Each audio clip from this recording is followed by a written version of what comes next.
கிறிஸ்துவுக்குள் அன்பானவர்களே, உங்களை சந்திப்பதில் மகிழ்ச்சி அடைகிறேன். 3 யோவான் 1:2.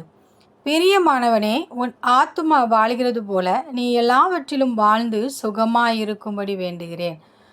பிரியமானவர்களே, நம் தேவனாகிய கர்த்தர் நம் ஒவ்வொருவரை பார்த்து சொல்கிறார், உன் ஆத்துமா வாழ்கிறது போல நீ எல்லாவற்றிலும் வாழ்ந்து சுகமாயிருக்கும்படி வேண்டுகிறேன் என்கிறார். நம்முடைய ஆத்துமா எப்படி இருக்கிறது? அது சோர்ந்து போய் களைத்து காணப்படுகிறதா, இல்லை ஒவ்வொரு நாளும் தேவனுக்குள்ளே அது வாழ்கிறதாய் காணப்படுகிறதா என்று நம்மை நாமே சிந்தித்து பார்ப்போம். ஒவ்வொரு நாளும் நாம் நம் ஆத்மாவை பரிசுத்தத்தோடு அதை பாதுகாத்து கொள்ளும்போது தேவனாகிய கர்த்தர் நம்மை இந்த உலகத்திலே எல்லா காரியத்திலும் வாழ்ந்து சுகித்திருக்க பண்ணுவார். எனவே ஒவ்வொரு நாளும் தேவன் நமக்கு கொடுத்திருக்கிற அந்த ஆத்மாவை கரைதிரை அற்றதாய் மாற்றி தேவனுடைய வருகையில் காணப்படக்கூடிய வகையில் நாம் ஒவ்வொரு நாளும் பரிசுத்தமாய் காணப்படுவோம்.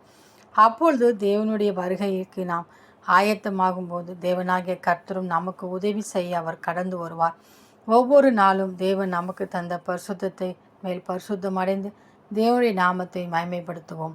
இந்த உலகத்தின் சகல ஆசீர்வாதங்களையும் அவரிடத்திலிருந்து பெற்றுக்கொள்வோம். அந்த தேவனின் அன்பு கரங்களை நாம் பற்றி கொண்டு அவரோடு கூட வாழ்வோம். ஆமேன்.